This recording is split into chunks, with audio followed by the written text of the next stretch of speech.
السلام عليكم ورحمة الله وبركاته. الحمد لله رب العالمين والصلاة والسلام على أشرف الأنبياء والمرسلين وعلى آله وأصحابه أجمعين أما بعد. সম্মানিত সুধী, প্রোফিট সিরিজের প্রথম পর্বে আপনাদের সবাইকে স্বাগত। এই পর্বে আমরা আলোচনা করব সাইয়েদনা আলী ইয়াসা আলাইহিস সালাম সম্পর্কে ইনশাআল্লাহ আজিজ। সর্বপ্রথম সাইয়েদনা আলী ইয়াসা আলাইহিস সালাম সম্পর্কে আমরা কিছু তথ্য জানব ইনশাআল্লাহ। রব্বুল আলামিন কালামুল্লাহর মধ্যে খুবই কম তথ্য দিয়ে যে সকল নবীগণের আলোচনা করেছেন তন্মধ্য হতে সাইয়েদনা আলী ইয়াসা আলাইহিস সালাম অন্যতম। প্রথম যে তথ্যটা আমরা দিব সেটি হলো সাইয়েদনা আলী ইয়াসা আলাইহিস সালাম তিনি হলেন বনি ইসরাইলের একজন নবী। বনি ইসরাইলের মধ্যে যেমনভাবে রব্বুল আলামিন বিভিন্ন নবীগণকে প্রেরণ করেছেন তেমনিভাবে সাইয়েদনা আলী ইয়াসা আলাইহিস সালামকে বনি ইসরাইলের নবী করে পাঠানো হয়েছিল। দ্বিতীয় নম্বর যে তথ্যটি আমরা দিব সেটি হলো সাইয়েদনা আলী ইয়াসা আলাইহিস সালাম ছিলেন সাইয়েদনা ইউসুফ আলাইহিস সালামের বংশধর। কোরআনে সাইয়েদনা আলী ইয়াসা আলাইহিস সালাম সম্পর্কে খুবই কম তথ্য দিয়ে আলোচনা করা হয়েছে। তন্মধ্য হতে প্রথমে সূরাতুল আনআম ৮৬ নম্বর আয়াতে সাইয়েদনা আলী ইয়াসা আলাইহিস সালাম সম্পর্কে রব্বুল আলামিন বলেন, ওয়া ইসমাঈলা ওয়াল ইয়াসআ ওয়া ইউনুস ওয়া লূতা ওয়া কুল্লান ফাদ্দালনা আলাল আলামিন।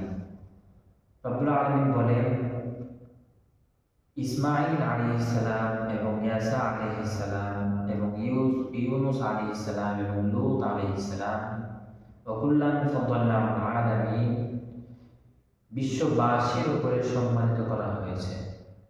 অর্থাৎ রব্বুল আলামিন বিশ্ববাসীর উপরে সম্মানিত করেছেন এই সকল নবীগণকে। সূরাতুস সাদ ৪৩ নম্বর আয়াতে রব্বুল আলামিন বলেন ওয়াযকুর ইসমাঈলা ওয়াল ইয়াসআ ওয়া যাল কিফল ওয়া কুল্লুম মিনাল আখইয়ার।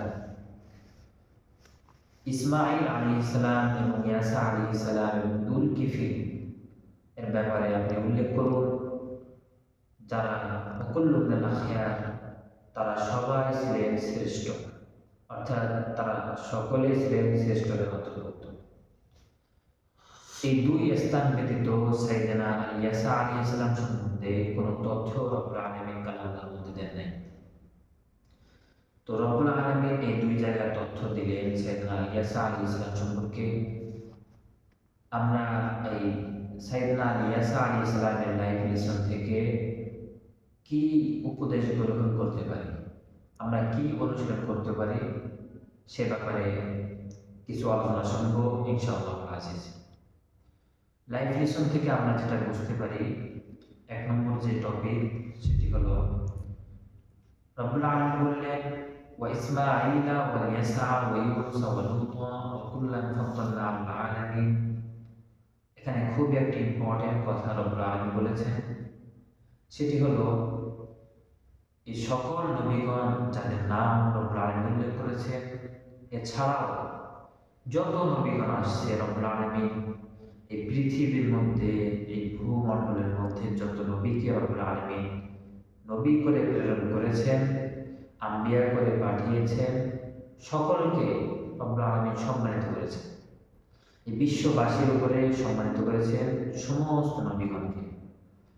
এবং দ্বিতীয় দরজার মধ্যে স্থান দিয়েছেন সিদ্দীকীনদেরকে, তৃতীয় স্থান দিয়েছেন শুহাদাদেরকে এবং চতুর্থ স্থান দিয়েছেন সালেহীনদেরকে।